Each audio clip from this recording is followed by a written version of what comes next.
All right, Joe Fortenbaugh, a rapidly approaching Week 16 is upon us, so let's dive in with some superlatives for Week 16, starting with a dog with fleas, a dog that you're not going to touch despite the number they're getting.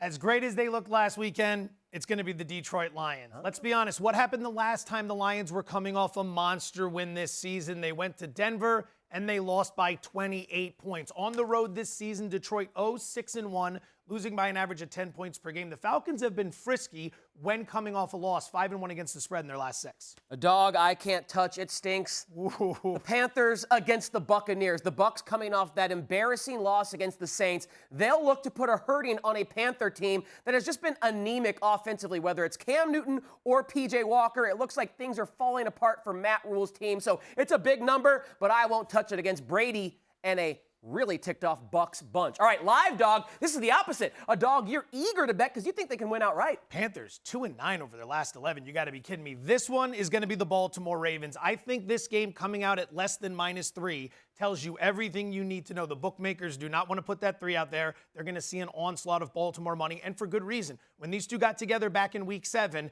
the Cincinnati Bengals put a whooping on Baltimore in Baltimore, celebrating on the field at the end of that game. Don't think Harbaugh's crew has forgotten about that. Remember something about Cincinnati struggling on the road as of late. 1-4 both straight up and against the spread over their last 5 at home. Yeah, I don't know if you've noticed this, Joe, but the Arizona Cardinals are reeling a little bit here in December, and that's kind of been a trend with Cliff Kingsbury. I wouldn't be shocked, I should say, if the Colts aren't actually a pick'em or a favorite by the time we get to this game. But Jonathan Taylor against a rush defense that just allowed Craig Reynolds, Craig Reynolds to go for 112 yards. I like Jonathan Taylor and the Colts. If he can control the ball, to put another beating on the Cardinals, which would be their 3rd in a row. How about a trap game now? Then the name, the superlative, it speaks for itself, Joe. What you got? Be very careful wagering on the Chargers of Los Angeles this coming week. This game opened as high as LA -11.5. It's moved through 10. Why? Well, there's some grumblings about potential COVID issues with the Charger roster, and we've seen that throw of more than a few games out of whack so far this season. Remember something. As much as people have gotten excited about the Chargers, they find ways to have very inconsistent, unimpressive spots throughout the course of the season. Denver a few weeks ago comes to mind. Really careful with the Bolts here. A lot of points to lay on the road. I urge you to be careful of those Eagles laying. My birds. 10?